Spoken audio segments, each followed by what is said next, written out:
we're working on the pharmacies with MedSync. What else is kind of your next year look like? It's really getting this store in order. That's my focus forward, is really cleaning up this MedSync.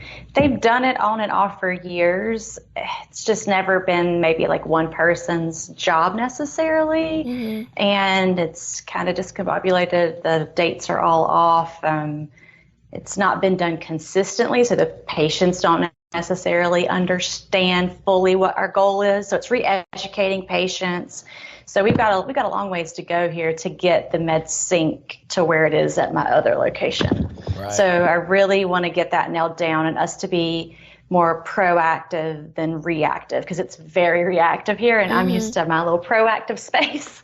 So I'm really working hard to get to that. So my whole focus this year will be on getting that nailed down.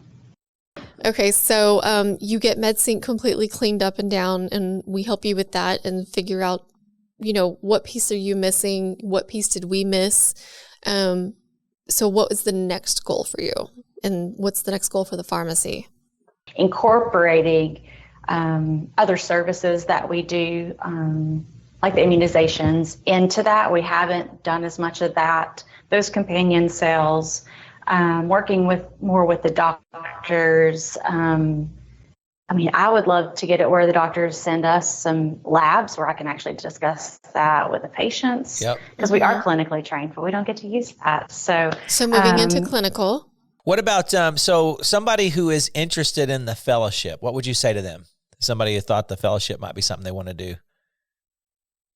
Do it. It was, I grew so much as a pharmacist, and I feel like all of the little things that I've been able to implement were learned from there. Everybody was so giving and so sharing. So like if somebody on there said, I don't know, they used this sheet and it really helped them do whatever, everybody was so giving, like, oh, I'll just upload it. Everybody can have it. It's just like, you didn't have to reinvent the wheel. Everybody was so willing just to share theirs. And the beauty of the fellowship too is, so they put us in group. We had group sessions, live group sessions. I was only with Pioneer people, so we spoke the same language. So if somebody's like, oh, I figured out how to do this, I understood like exactly how to do it. Was there anybody in the fellowship on a different system?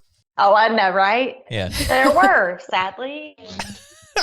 Just all of the resources. Something that really helped our stores, the overspending. Somebody had shared something and I just kind of vamped it for us. But like, say your total daily sales in our total summary report, we look at your RX total, our, acquisition costs for the day, and then how much I ordered from ABC. And I put that in, just write it on a sheet every day. It's a weekly thing. What's the difference? Were you over or under? And if you bought more than you sold, there's a little part for why. Like maybe that's a future fill of something expensive or whatever. And it really helped us hold our feet to the fire, so to speak, to like make sure we're not overspending. So last year alone, just in that, looking at that, my store was to the good $150,000. Wow.